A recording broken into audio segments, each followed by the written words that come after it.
Hola chicos, en este vídeo vamos a tratar el último punto del tema que hemos visto en clase hasta hace unos días, en la Primera Guerra Mundial. Dada la dificultad de este último punto, os explico con el vídeo los aspectos más interesantes. Vamos a tratar todas aquellas consecuencias que trajo consigo el primer gran conflicto bélico del siglo XX, la Primera Guerra Mundial. Y, en primer lugar, como siempre que se tratan estos aspectos, empezamos con las consecuencias humanas. Vemos aquí un gráfico donde en millones de personas observamos los movilizados, los heridos y los muertos de 4 participantes de la Primera Guerra Mundial. Vemos cómo Alemania movilizó muchísima gente, ¿lo veis en la izquierda? ¿Veis donde pone millones de personas? La barra roja alcanza el 12 millones de movilizados por parte de Alemania, aproximadamente 8 por parte de Francia. Si hablamos de heridos, la franja verde, y de muertos, la franja azul. Como veis, nunca se había visto una movilización semejante en una contienda mundial y la cantidad de víctimas fue importantísima para lo que se conocía. Mirad, aquí tenemos una tabla donde vemos con un poquito más de detalle esto que estamos hablando. Vemos más países, vemos a Bulgaria, vemos al Imperio Británico, Rusia. Mirad, por ejemplo, el dato curioso: Rusia, 164 millones, 12 millones de movilizados, 1.700.000 muertos. Para la época era algo verdaderamente devastador. Bien, si damos unas cifras generales, sería aproximadamente la Primera Guerra Mundial conllevó la muerte de más de 8 millones de personas, mientras que 21 millones fueron heridos, mutilados, desplazados, etc., siendo Alemania el país más afectado de todos. Por otra parte, vamos a ver las consecuencias económicas, y las consecuencias de este tipo, pues podéis imaginar que también son consustanciales a cualquier guerra. El sufrimiento económico, la devastación, la crisis, es algo consustancial a cualquier conflicto. Hemos elegido esta imagen que, como veis, si la acercamos un poco, es un grupo de mujeres en una fábrica haciendo máscaras de gas. ¿Os dais cuenta? ¿Recordáis el armamento? ¿Y por qué un grupo de mujeres hacía esto? Recordad que son los hombres los que van a la guerra, básicamente. Entonces las fábricas que en este tiempo se dedicaban a producir armamento y todo lo indispensable para mantener la guerra y tratar de ganarla, la llevaban las mujeres.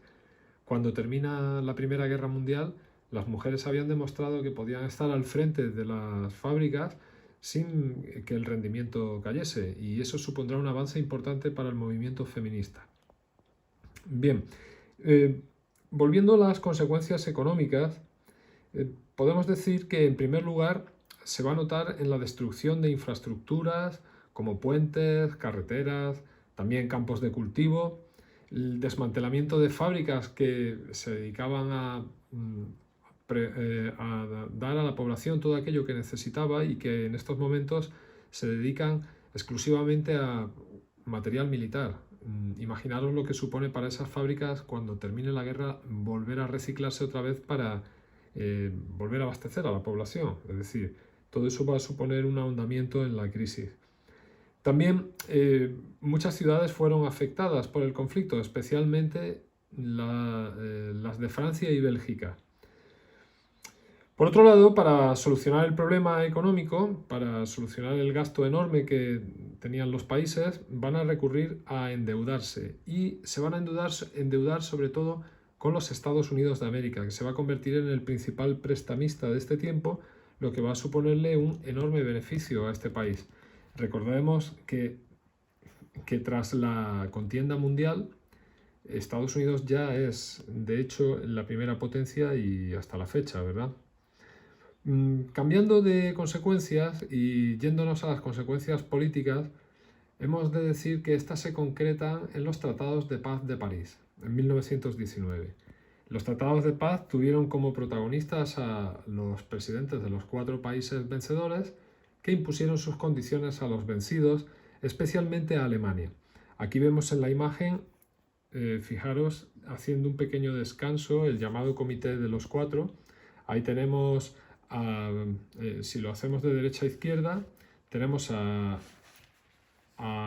Thomas Wilson, el presidente norteamericano, a Georges Clemenceau, el francés, a Vito Emanuele Orlando, italiano, y a David Lloyd George, el primer ministro británico. Ellos fueron los que comandaron estas negociaciones de paz, que no fueron tales negociaciones, sino una imposición a los vencidos. Especialmente duros fueron con Alemania. Y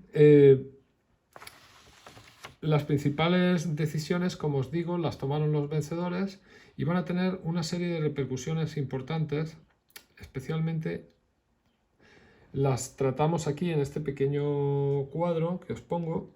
Y mirad, los objetivos: fin de la diplomacia secreta, democratización de los estados, derecho a la autodeterminación de los pueblos. Esto estaba pensado sobre todo para los territorios coloniales y los que pertenecían a los antiguos imperios centrales, el imperio austrohúngaro o el alemán.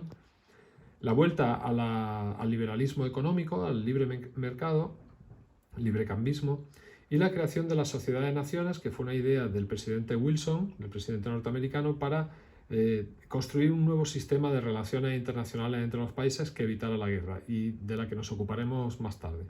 Los tratados fueron los siguientes, ahí los veis, y veis que hay un tratado individual con cada país vencido. El Tratado de Versalles fue el más importante con Alemania, el Tratado de Saint-Germain con Austria, Trianon con Hungría, Neuilly con Bulgaria y Sèvres con el Imperio Turco Otomano. El nombre de los tratados corresponde a los palacios alrededor de Versalles, donde se firmaron estas condiciones de paz con los vencidos. Finalmente, como resultado, lo que hemos comentado anteriormente, es una paz impuesta, no es una paz negociada, no es justa, y la idea que, digamos, se impone en estos tratados de paz es el revanchismo y el deseo de venganza sobre Alemania, especialmente por parte de Francia.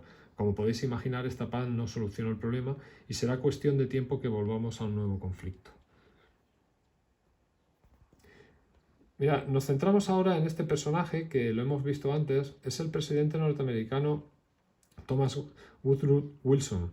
Y él es el ideólogo de los famosos 14 puntos, que es un documento fundamental de la época y del que nos vamos a ocupar seguidamente porque en particular destaca su punto número 14. Vamos a verlo. Ahí lo tenéis. Me centro en el 14. Veis que dice: la creación de una Liga de Naciones, claro antecedente de la Sociedad de Naciones. Es decir, lo que pretende es crear una organización que englobara a todos los países para que de manera abierta y sincera se pudieran solucionar los conflictos, evitando las situaciones que habían llevado a la Primera Guerra Mundial, lo que hablábamos de, y ahí lo tenéis, el primer punto final de la diplomacia secreta, esos acuerdos secretos de alianzas que condujeron directamente a la guerra tras el asesinato de Sarajevo, porque, como recordáis, Austria amenazó a Serbia, Serbia tenía como aliado a Rusia, Rusia atacaría a Austria, Alemania, que era aliado de Austria, atacaría a Rusia, etc. Evitar eso era la idea fundamental de la futura Sociedad de Naciones. Y para terminar con las negociaciones de paz, simplemente comentaros los objetivos de la paz de París. En primer lugar, lo hemos dicho, castigar a Alemania e impedir que pudiera levantarse, conseguir un equilibrio europeo, aislar a Rusia, de la cual desconfiaban tras la Revolución Soviética, se había convertido en la Unión Soviética, el Imperio Ruso había caído, ya lo veremos en clase cuando tratemos este tema, que será el siguiente, y el fin, como hemos dicho, de la diplomacia secreta a través de la mencionada Sociedad de Naciones, que finalmente os cuento que no tuvo éxito este proyecto, ya que con el discurrir de los años siguientes, Alemania, humillada y machacada en el momento que Hitler se haga con el poder, saldrá de la Sociedad de Naciones. Por otro lado, la Rusia la Rusia soviética no participará, ni tampoco los Estados Unidos de América, aunque esto parezca increíble al ser una idea norteamericana, y es simplemente que el presidente Wilson perdió las elecciones y la nueva administración norteamericana decidió aislarse de esta idea y no participar en asuntos europeos. Con lo cual la Sociedad de Naciones podemos decir que nació herida de muerte. Para terminar, respecto a esta Sociedad de Naciones, deciros que se mantuvo durante los años 20 con cierto éxito, pero a partir del final de la década de los 20 y principio de los 30 fue perdiendo protagonismo, fue perdiendo poder con la desaparición y el abandono de los países importantes y finalmente acabará siendo un organismo fantasma sin mucho que hacer ni que decir hasta que será sustituida en 1945 por la ONU. Con esto terminamos la parte correspondiente a los tratados de paz en cuanto a disposiciones y vamos a centrarnos ahora en algo importante: los cambios en el mapa. Mirad, fijaros, Europa antes de la Primera Guerra Mundial y después de la Primera Guerra Mundial. ¿Qué cambios vemos? Bueno, pues en primer lugar, si miramos el mapa de antes de la guerra, vemos que existen una serie de imperios conocidos como los imperios centrales, alemán y austrohúngaro, ¿lo veis? Y el imperio ruso. También estaba, aunque no aparezca en el mapa, el imperio turco-otomano. Intentamos con el cursor mostrarlo: el imperio alemán, el imperio austrohúngaro, el imperio ruso. Sin embargo, si nos centramos en el mapa después de la guerra, vemos que el imperio alemán ha desaparecido, el imperio austrohúngaro también ha desaparecido y el imperio ruso igualmente ha desaparecido porque se ha transformado en la Unión Soviética. Bien, ¿qué ha ocurrido? Bueno, pues las condiciones de paz obligaban a un desmantelamiento de los imperios centrales. Así, el austrohúngaro se convertía en 4 países distintos: Austria, Hungría, Checoslovaquia y Yugoslavia. Así se mantuvieron hasta no hace demasiado tiempo. Yugoslavia como tal desapareció en los años 90 con las guerras balcánicas, transformándose en las 6 repúblicas que hoy día todos conocemos y que son Serbia, Bosnia-Herzegovina, Croacia, Montenegro, Macedonia y Eslovenia. Y Checoslovaquia en las actuales República Checa y República Eslovaca, aunque su separación fue pacífica, a diferencia de Yugoslavia. Por otro lado, el Imperio Turco-Otomano perdió todas sus posesiones y se convirtió en lo que actualmente es la República de Turquía. Y por último, el Imperio Ruso de los zares se transformará en la Rusia soviética de Lenin. Terminamos ya este pequeño vídeo de consecuencias de la Primera Guerra Mundial comentando que es esta paz, entre comillas, el primer paso hacia la siguiente guerra. Si queremos buscar las causas del ascenso de Hitler y, por extensión, de otros dictadores y finalmente la Segunda Guerra Mundial, debemos centrarnos aquí. Los tratados de paz no propiciaron una situación en Europa de una paz duradera, sino que serán el primer paso hacia la guerra. La humillación que sufre Alemania les dará una idea revanchista de la política y en el momento que Hitler llegue al poder, poco a poco comenzaremos a caminar hacia una nueva contienda que será infinitamente peor y que todos conocéis, la Segunda Guerra Mundial. De ella nos ocuparemos en los próximos temas. Bien, bueno, con esto termina el vídeo y espero que lo hayáis entendido bien, espero vuestras preguntas y nada, nos vemos en la próxima. Gracias.